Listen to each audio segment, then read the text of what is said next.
ओम नमः शिवाय। जय श्री राम। साथियों, आज हम बात करते हैं कि हिंसा कब धर्म हो जाती है, कब जायज है। देखो, हमारे जो 5 नियम हैं यम के अंदर कि हिंसा नहीं करना, बेवजह किसी को परेशान नहीं करना, लड़ाई झगड़ा नहीं करना, लेकिन तब तक नहीं करना बेवजह नहीं करना। शास्त्रों के अंदर 5 ऐसी परिस्थितियां बताई गई हैं, अगर वो आपके सामने आती हैं तो फिर आपको जो है हिंसा करना जायज है। जब बात अपनी बहन बेटी की रक्षा की हो, जब बात अपनी ज़मीन जायदाद की रक्षा की हो, जब बात अपने स्वाभिमान की हो, जब बात अपने परिवार के मान सम्मान और स्वाभिमान की हो,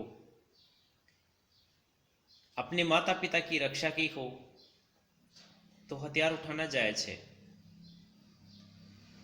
जिसे मान लीजिए कोई आपके परिवार के किसी सदस्य की हत्या कर देता है, मर्डर, तो फिर आपका जो कर्तव्य बनता है वो बनता है कि आपको भी हत्या करनी चाहिए। खून का बदला खून से लिया जाए, ये जायज़ है।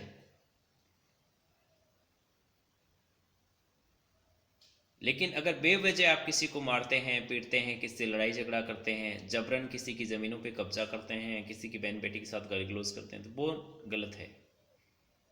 लेकिन परिस्थिति ऐसी बन गई कि आपको जबरन कोई परेशान कर रहा है तो फिर हथियार उठाना बहुत जायज़ है।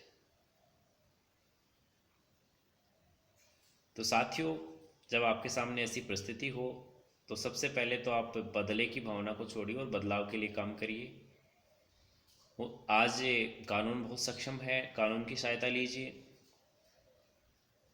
अपराधी को सज़ा दिलाइए कानून की मदद से।